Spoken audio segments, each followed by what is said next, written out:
न्याय प्रयास फाउंडेशन द्वारा आयोजित हुई विचार को संगोष्ठी विवाह एक नैतिक दुविधा। बनीपाक में स्थित होटल में न्याय प्रयास फाउंडेशन द्वारा एक विचार संगोष्ठी का आयोजन किया गया। न्याय प्रयास फाउंडेशन एनपीएफ सहकारिता मामलों के मंत्रालय आरओसी दिल्ली के तहत पंजीकृत एक गैर लाभकारी संगठन है, जिसने भारत के सर्वोच्च न्यायालय में विवाह में बलात्कार के अपराधीकरण का विरोध करने के लिए एक हस्तक्षेप आवेदन दायर किया है, जिसे लोकप्रिय रूप से वैवाहिक बलात्कार पीआईएल के रूप में जाना जाता है। कार्यक्रम में जस्टिस बनवारी लाल, पूर्व जज high court Rajasthan, advocate Kamal Kumar Mathur, Rajasthan high court Jaipur bench, Ghanshyam Singh Rathore, chairman bar council Rajasthan, Kapil Prakash Mathur, सदस्य bar council Rajasthan, Lalit Tunwal, secretary प्रदेश कांग्रेस कमेटी उपस्थित रहे।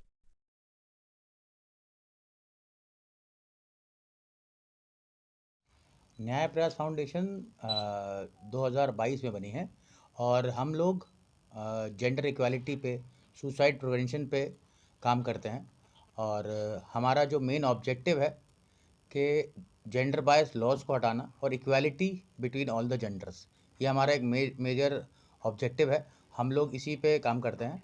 और आज हमारा जयपुर में यहाँ लेमन ट्री होटल में जो हमारा सेमिनार है, उसमें बेसिकली जो हमने आज किया है, जो हमारा टॉपिक था वो था मैरिज एंड एथिकल डिलेमा, विवाह एक नैतिक दुविधा। तो इसके पीछे जो सबसे बड़ी चीज़ है कि आप लोगों को पता होगा और आप लोगों के माध्यम से आगे लोगों को पता चले कि सुप्रीम कोर्ट में एक पीआईएल है, मैरिटल रेप पीआईएल, जिसमें आदमी के ऊपर, पुरुष जो पति होगा उसके ऊपर एक रेप का वो लगता है, चार्ज लगाने के लिए, रेपिस्ट बनाने के लिए एक पीआईएल डाली गई है, पब्लिक इंटरेस्ट लिटिगेशन। तो हमने उसको अपोज किया है और हमने सुप्रीम कोर्ट में एज अ इंटरवेंशन एप्लीकेशन डाली और सुप्रीम कोर्ट में मैटर विचाराधीन है। और यूनियन ऑफ इंडिया ने भी इसको अपोज किया है काफ़ी अलग अलग लेवल्स पे।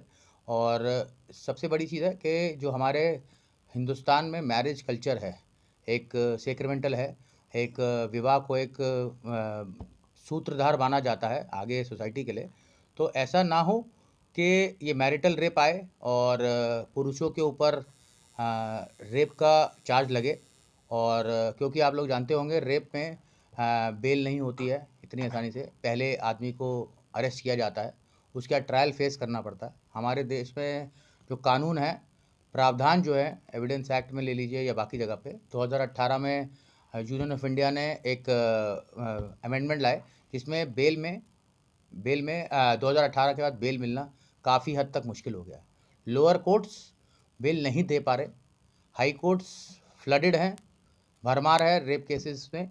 और अगर ये कानून आ जाता है तो हमारा जो पूरा जुडिशल सिस्टम है वो एक उसमें बन जाएगा कि जिससे कि सिर्फ रेप के केसेस होंगे पति के ऊपर, जो बच्चे हैं परिवार में, जो हस्बैंड वाइफ के रिलेशन में जो बच्चों की जो सबसे बड़ी भूमिका है, उसमें एक पति को रेपिस्ट बोला जाएगा, बच्चों को रेपिस्ट का बेटा या बेटी बोला जाएगा।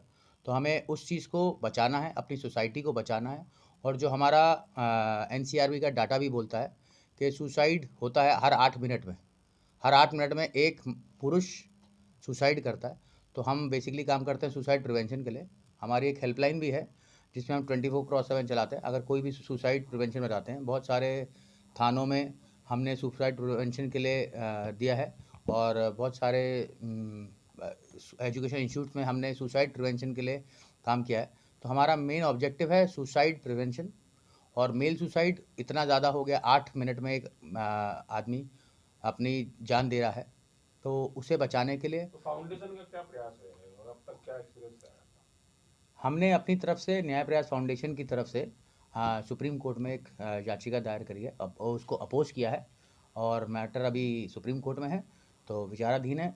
तो इस पर तो ज़्यादा जो है हम उसके बाद ही बता पाएंगे। लेकिन ये है, हमने इसे रिजिडली अपोज किया है। जुडिशरी से, स्टेट से, जो यूनियन ऑफ इंडिया, उससे रिक्वेस्ट भी किया है कि ये प्रावधान ना लाया जाए। जो आईपीसी 376 है उसमें हस्बैंड को अभी लेजिस्लेचर ने बोला हुआ है, आदमियों को, पतियों को उससे अलग रखा गया है, उसको उसमें ना डाला जाए उस कैटेगरी में। तो इसलिए हमारा यही मकसद है, हमारा यही प्रयास है कि ऐसा कानून जिसमें पति को एक रेपिस्ट कैटेगरी में डाला जाएगा। We are very well against any violence against any gender. और हमने जो ये मैरिटल रेप है, रेप अपने आप में एक बहुत बड़ा वो है, एक सोसाइटी को एनलार्जमेंट को ख़राब करता है, लेकिन इसीलिए हमने इसको बोला है स्पाउजुअल सेक्सुअल अब्यूज़।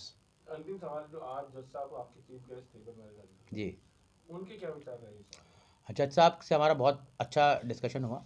उन्होंने इस बात पे बिल्कुल एक गंभीर दुविधा बोला ये है कि मैरिटल रेप कानून जो है, अगर ये आता है हस्बैंड के लिए, तो ये एक ऐसा सिस्टम होगा जो अभी हमारा जुडिशल सिस्टम, पुलिस रिफॉर्म्स उसके लिए है नहीं।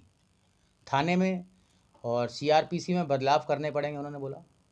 सीआरपीसी में बेल अलग से, एक बेल के लिए अलग से एक एक्ट बनाना पड़ेगा, नहीं तो सारे थानों में, जुडिशरी में बेल के लिए ही सिर्फ याचिकाएं लगेंगी।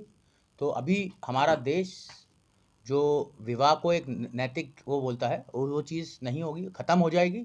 उन्होंने इस बात को एक्नॉलेज किया और हमारे साथ उन्होंने ये अपने पर्सनल ओपिनियन भी बोला कि yes, this is the need of the hour, ये ऐसा है। अगर इस पे एक बड़ी मीडिया ने, एक बड़े सोशल रिफॉर्म नहीं आता है, अपोज नहीं करती है, लार्जर पब्लिक इसे अगर अपोज नहीं करती है, तो ये एक ऐसा चीज़ हो जाएगी जो सिर्फ एक एक्सटॉर्शन टूल बन के रह जाएगा। जेंडर इक्वलिटी होनी चाहिए।